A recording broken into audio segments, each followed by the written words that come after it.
Let's begin with the third part. हम लोगों के अब बहुत ही कम सेक्शंस रह गए हैं, ये प्रॉबेबली 10 से 15 मिनट में ख़त्म हो जाएगा, या हो सकता है उससे भी कम में। So let's get started. Section number 389 से हम लोग को स्टार्ट करना है। तो सेक्शन नंबर 389 जो है वो बताता है आपको रजिस्ट्रेशन ऑफ प्रोस्पेक्टस के बारे में। तो ये बोलता है सेक्शन कि कोई भी पर्सन जो प्रोस्पेक्टस है इसको इशू, सर्कुलेट या डिस्ट्रीब्यूट तब तक नहीं कर सकता है ऑफरिंग फॉर सिक्योरिटीज़ के लिए जब तक कि वो जो है रजिस्टर नहीं करा लेता है उसको। ठीक है, तो मतलब उसको कुछ कंडीशंस आप समझ सकते हो कि कंडीशंस सेटिस्फाई करनी होती हैं, और वो जब तक कंडीशन सेटिस्फाई नहीं होती तब तक कोई भी कंपनी या कोई भी पर्सन जो है वो प्रोस्पेक्टस इशू नहीं कर सकती है for any kind of invitation या फिर any kind of subscription, for offering of any kind of subscription. ठीक है, तो वो कंडीशंस क्या हैं? पहला तो ये है कि जो है आपको एक कॉपी देनी पड़ेगी आरओसी को, रजिस्ट्रार को एक कॉपी देनी पड़ेगी, सर्टिफाइड कॉपी।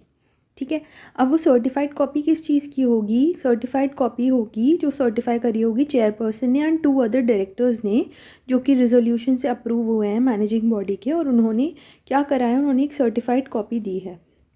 ठीक है, तो वो जो भी सर्टिफिकेशन करेंगे वो आपको देना पड़ेगा, किसको? रजिस्ट्रार को देना पड़ेगा। ठीक है, और यहाँ पे एक चीज़ जो मैंने अभी जस्ट अभी बताई, 2 अदर डायरेक्टर्स जो हैं वो कौन से होने चाहिए? जो मैनेजिंग बॉडी ने अप्रूव करी है through a resolution, board resolution से जो अप्रूव है डायरेक्टर्स वो। ठीक है, तो इन 3 लोगों का क्या लगेगा? सर्टिफिकेशन लगेगा। फिर उसके बाद में प्रोस्पेक्टस के फेस पे, मतलब प्रोस्पेक्टस पे लिखा होना चाहिए कि ये जो कॉपी है ये हमने रजिस्ट्रार को डिलीवर कर दी है। साथ ही में there is endorsed on or attached to the copy any consent to the issue of prospectus required by section number 388 and such documents as may be prescribed। मतलब कि अगर कोई भी कंसेंट जो है, एक्सपर्ट कंसल्टेशन जो है 388 वाली, तो जिन जिन भी मैटर्स में आपको एक एक्सपर्ट के स्टेटमेंट की ज़रूरत है तो वो भी जो है वो आपने अटैच करी हुई है।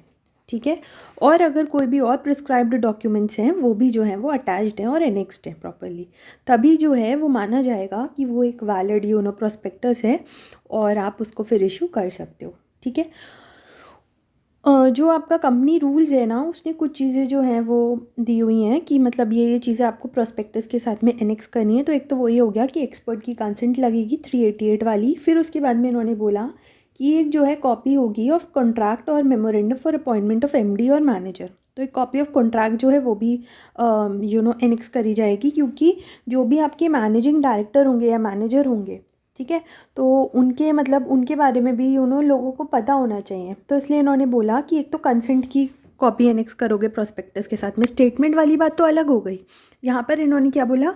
कंसेंट। ठीक है, तो कंसेंट आप जो है वो एनेक्स करोगे। फिर उसके बाद में इन्होंने बोला कि कॉपी ऑफ कॉन्ट्रैक्ट जो है वो भी आप साथ में एनेक्स करोगे प्रोस्पेक्टस के। और उसके बाद में कोई अगर मटेरियल कॉन्ट्रैक्ट और हुआ है जो कि ऑर्डिनरी कोर्स ऑफ बिजनेस में नहीं है, लेकिन वो जो है पिछले 2 सालों में मटीरियल रहा है, वो कॉन्ट्रैक्ट मटीरियल रहा है, मतलब इंपॉर्टेंट रहा है कंपनी के लिए, तो उसको भी आपको एनेक्स करना पड़ेगा। फिर कोई अगर अंडर राइटिंग अग्रीमेंट है उसको भी आपको एनेक्स करना पड़ेगा। एंड कोई भी पावर ऑफ अटॉर्नी है, ठीक है, अगर वो मतलब ऑथराइज एजेंट ऑफ डायरेक्टर से साइन हुई है तो copy of power of attorney भी लगेगी, तो वो भी जो है आपको एनेक्स करनी पड़ेगी। तो इसको आप शॉर्ट में याद कर सकते हो। यूपी को एक्सपर्ट सीएम चाहिए, तो यूपी का मतलब हो गया, यू मतलब हो गया अंडर राइटिंग अग्रीमेंट, पी मतलब हो गया power of attorney, then expert का मतलब हो गया एक्सपर्ट की कंसेंट, देन सी एम, तो सी का मतलब हो गया copy of contract for appointment of MD और मैनेजर, एंड एम का मतलब हो गया अदर मटेरियल कॉन्ट्रैक्ट। ठीक है, तो ये सारी की सारी जो डॉक्यूमेंट्स हैं ये जाएंगे किसके साथ में? प्रोस्पेक्टस के साथ में जाएंगे। ये कौन बोलता है? ये बोलता है कंपनी का रजिस्ट्रेशन ऑफ फॉरेन कंपनी का रूल्स। ठीक है, so this was all about the section number 389। 390 क्या बोलता है? Offering of Indian depository receipts.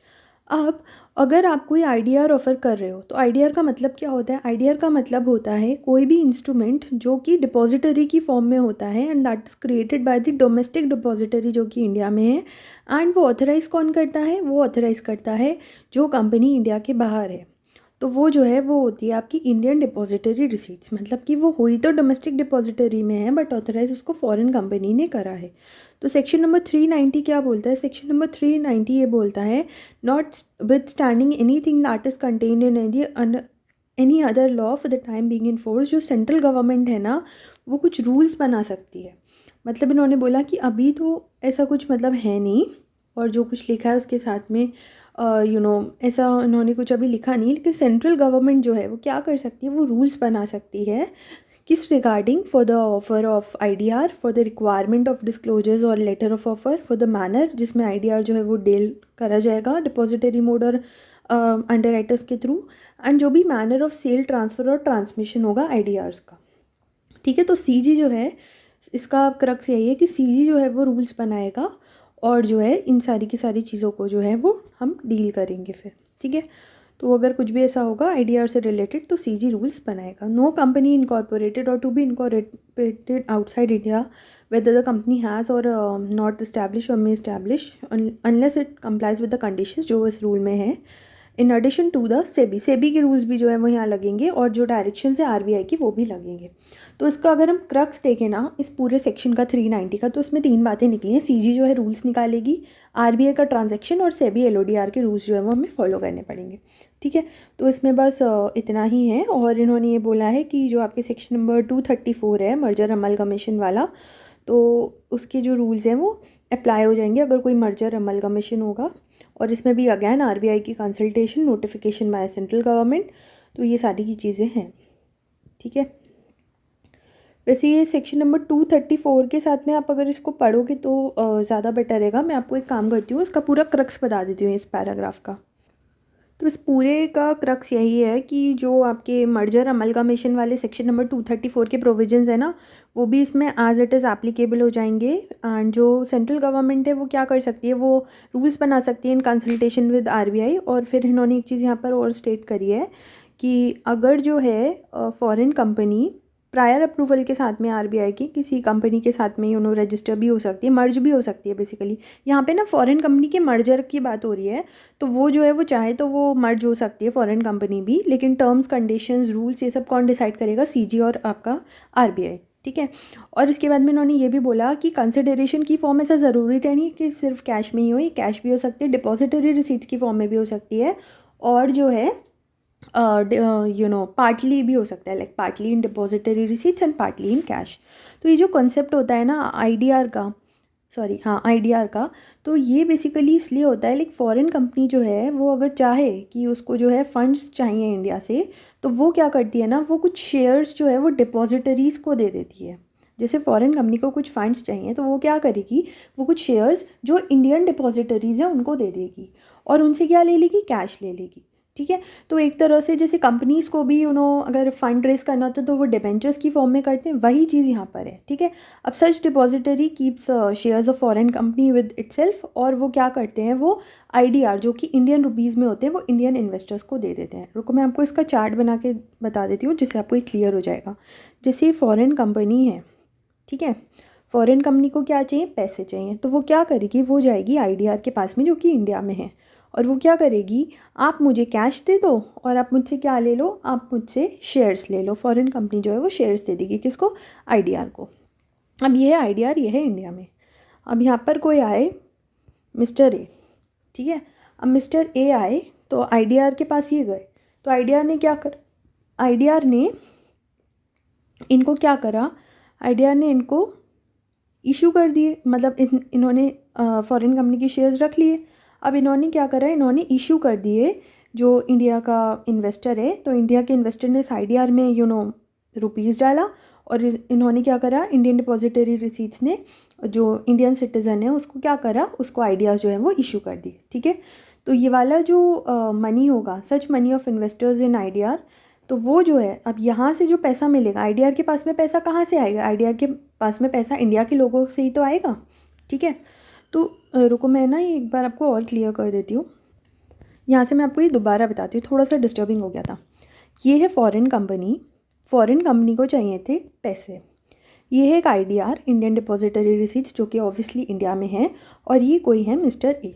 ठीक है, अब फॉरेन कंपनी आई आईडीआर के पास में और इन्होंने कहा आप हमसे शेयर्स ले लो और आप हमको पैसे दे दो। अब आईडीआर ने कहा चलो ठीक है, लेकिन आईडीआर पैसा कहाँ से लाए, तो आईडीआर जो है वो गई मिस्टर ए के पास में।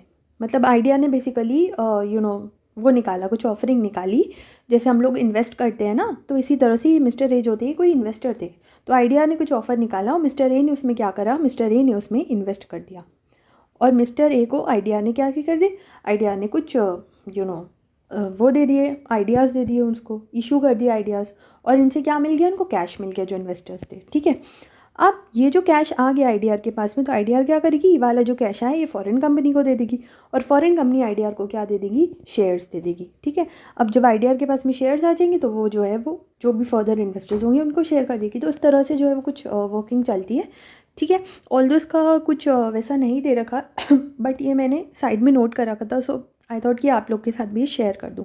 ठीक है, this is not obviously written here, तो हो सकता है कि उतनी क्लैरिटी नहीं आ पाई हो, बट आई होप कि थोड़ा थोड़ा तो आपको ये समझ में आ गया होगा कि ये क्या होता है। आईडीआर का मतलब एक इंस्ट्रूमेंट होता है जो कि डिपॉजिटरी रिसीट की फॉर्म में होता है। ये कौन देता है, डोमेस्टिक डिपॉजिटरी देती है जो कि इंडिया में होती है, एंड ये कौन ऑथराइज करता है, कंपनी इनकॉर्पोरेटेड आउटसाइड इंडिया होता है। तो ये वाला पॉइंट जो है ये मेरे को लगा था कि कम क्लियर हुआ है, सो दैट इज़ वाई मैंने ये कंसेप्ट जो है वो सर्च किया था, एंड इसलिए मैंने इसको यहाँ इंक्लूड कर दिया। ठीक है, now let's come to another section and that is section number 391। तो 391 जो है वो बात करती है कि जो भी प्रोविजंस 34 से लेकर के 36 तक के हैं वो जो हैं वाइंडिंग अप के सेक्शंस हैं और वो फॉरेन कंपनी को भी अप्लाई होंगे। ठीक है, फिर उसके बाद में सेक्शन नंबर 392 पनिशमेंट के बारे में बात करता है। तो ये बोलता है कि फॉरेन कंपनी को फ़ाइन लग जाएगा 1 लाख से 3 लाख तक का अगर वो कॉन्ट्रवीन करती है किसी भी प्रोविजन से इस चैप्टर के, और जो ऑफिसर इन डिफ़ॉल्ट है उसको जो है वो 25,000 से लेकर के 5 लाख तक का जो है वो फ़ाइन लग सकता है। एडिशनल फ़ाइन जो है वो फॉरेन कंपनी के ऊपर है 50,000 per day after the first during which such contravention continues, और जेल का जो है यहाँ पर उन्होंने कुछ भी नहीं दिया। फिर उसके बाद में सेक्शन नंबर 393 है, that is companies failure to comply with the provisions of this chapter not to affect the validity of contract. तो सपोज़ कंपनी ने फेल कर दिया कि वो किसी प्रोविज़न के साथ में कंप्लाई नहीं कर पाई, तो ऑल्दो उसके ऊपर पेनल्टीज़ जो हैं, फाइन्स जो हैं वो तो इम्पोज हो जाएंगे, लेकिन क्या जो भी उसने काम किया है वो सब भी जो भी उसके कॉन्ट्रैक्ट्स हैं उसको भी आप इनवैलिड क्लेम कर दोगे? नहीं, इन्होंने ये चीज़ साफ साफ बोल दी कि कोई भी फेलियर अगर हो गया, प्रोविजंस नहीं कंप्लाई हो पाए, तो वैलिडिटी को वो अंडरमाइन नहीं करेगा, वैलिडिटी को इफेक्ट नहीं करेगा।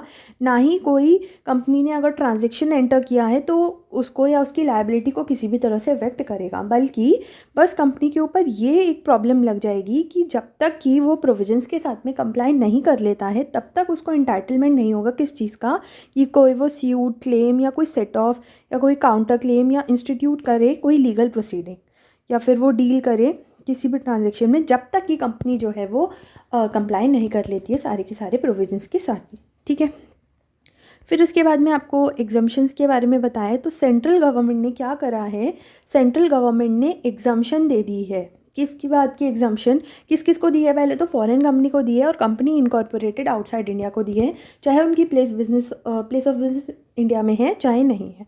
किस बात की एग्जम्पशन दी है कि उनकी छुट्टी हो गई, उनको प्रोविजंस के साथ में कंप्लाई नहीं करना है, and a copy of every such notification shall as soon as may be after it is made be laid before the houses of parliament. तो उन्होंने ये बोला सेंट्रल गवर्नमेंट अगर चाहे तो वो जो है वो इस चीज़ की एग्जम्पशन दे सकती है एक नोटिफिकेशन दे करके ऑफिशियल गैजेट में, और लेकिन ये वाली जो नोटिफिकेशन है इसकी कॉपी जो है हाउसेज ऑफ पार्लियामेंट के आगे ले डाउन करी जाएगी। ठीक है, लेकिन इसमें एक छोटू सी अमेंडमेंट आ गई, और वो अमेंडमेंट ये आई थी नवंबर 22 में आई थी कि जो सेंट्रल गवर्नमेंट है ना उसने जो आपके इंटरनेशनल फाइनेंशियल सर्विसेज हैं, ठीक है, international financial services, please note कर लो यहाँ पे इंटरनेशनल फाइनेंशियल सर्विसेज, उसको क्या दे दिया है, उसको एग्जम्पशन दे दिया है कि वो जब तक कि रिलेट कर रहा है to the offering of subscription of securities, तो उसको जो है एग्जम्पशन दे दी है मतलब कंप्लाई करने से 387 से लेकर के 392 तक, इन सो फार एज वो रिलेट करें to the offering of securities या फिर कोई भी requirement for any prospectus and all matters जो भी इंसिडेंटल हैं। लेकिन सिर्फ इसको मिली है एग्जम्पशन, ये मिली है आपकी इंटरनेशनल फाइनेंशियल सर्विसेज को, जो कि स्पेशल इकोनॉमिक जोन 2005 में है। ठीक है, एक काम करती हूँ मैं इसकी ना आपको RTP से बता देती हूँ ये वाली जो अमेंडमेंट है, तो उससे क्लियर हो जाएगा। एक सेकेंड दो मुझे। ये देखो मैंने ये आरटीपी जो है नवंबर 22 की डाउनलोड करी है। तो इसमें 393A वाला जो आपका सेक्शन है वो ये बोलता है कि सेंट्रल गवर्नमेंट ने एग्जम्पशन दे दी है कि 387 से लेकर के 392 तक कंप्लाई करने की एग्जम्पशन है ये फॉरेन कंपनी को और कंपनीज इनकॉर्पोरेटेड और to be incorporated outside India, चाहे उसने प्लेस ऑफ बिजनेस इस्टेब्लिश करी है चाहे नहीं करी है। तो मतलब किस रिगार्डिंग है ये एग्जाम्शन? इन सो फार, यहाँ से exemption in so far as they relate to the offering for subscription in the securities requirements relating to prospectus. मतलब सब्सक्रिप्शन अगर आप कर रहे हो सिक्योरिटीज़ का या फिर जो भी प्रोस्पेक्टस वाली रिक्वायरमेंट्स हैं उस चीज़ की आपको क्या मिल गई है? एग्जाम्शन मिल गई है। और ये वाले जो भी मैटर्स हैं ये किसको होने चाहिए? These should be related to international financial services, जो कि आपकी सेक्शन नंबर 18 में आती हैं, स्पेशल इकोनॉमिक जोन्स एक्ट 2005 में। ठीक है, उसी तरह से अगर हम बात करें इलेक्ट्रॉनिक मोड वाली डेफिनेशन की ना, तो इसमें इन्होंने यहाँ पर बोला है कि electronic based offering of securities में, सब्सक्रिप्शन में या फिर लिस्टिंग ऑफ सिक्योरिटीज़ में अगर इंटरनेशनल फाइनेंशियल सर्विसेज हैं जो कि अगेन सेक्शन नंबर 18 में है स्पेशल इकोनॉमिक जोन्स एक्ट के, तो उसको जो है हम नहीं मानेंगे as electronic mode for the purpose of clause 42 of section number 2 of the act. तो इसका मतलब क्या हो गया? जैसे अगर आप मतलब नॉर्मल अगर आप पढ़ रहे हो for the offering of securities तो बात अलग हो गई, तो वो इलेक्ट्रॉनिक बेस्ड माना जाएगा। लेकिन अगर वो जो है वो रिलेटेड हैं to the offering of securities या फिर listing of securities in the international financial services centre of the SEZ 2005, तो फिर वो नहीं है इलेक्ट्रॉनिक मोड। ठीक है, सो ये वाली जो कुछ छोटी छोटी 2 अमेंडमेंट्स थी नवंबर 22 की आरटीपी में है। आई होप कि आप लोगों ने देख लिए होंगे, और अगर नहीं देखी हैं तो आई होप अब आपको ये क्लियर हो गया होगा। ठीक है, so this was all about this chapter and I hope कि ये अच्छे से रिवाइज हो गया होगा। इन केस कोई भी डाउट हो then feel free to comment down, इधर I will reply to it, या हो सकता है किसी और स्टूडेंट ने जिसने रिवाइज कर लिया हो वो आपके कमेंट का रिप्लाई कर दे। वैसे I will try my best कि मैं आपके कमेंट का रिप्लाई कर दूँ। ठीक है ना, एंड अगर हेल्पफुल लग रही हो वीडियोज़ तो do share them, and I am also student so please don't be judgemental, but हाँ अगर कुछ improvements you want to suggest so you are absolutely welcomed for that. ठीक है, I will wholeheartedly welcome you for all your suggestions so that I can improve myself. Okay, so I'm ending the video here and all the best to each and everyone who are preparing for MEET 2023. Thank you. और new chapter की video I try my best कि मैं जल्दी लेकर आऊँ। I have not decided at कि कौन सा होगा, बट कोशिश करूँगी कि अपलोड करती रहूँ। ओके, सो बाय।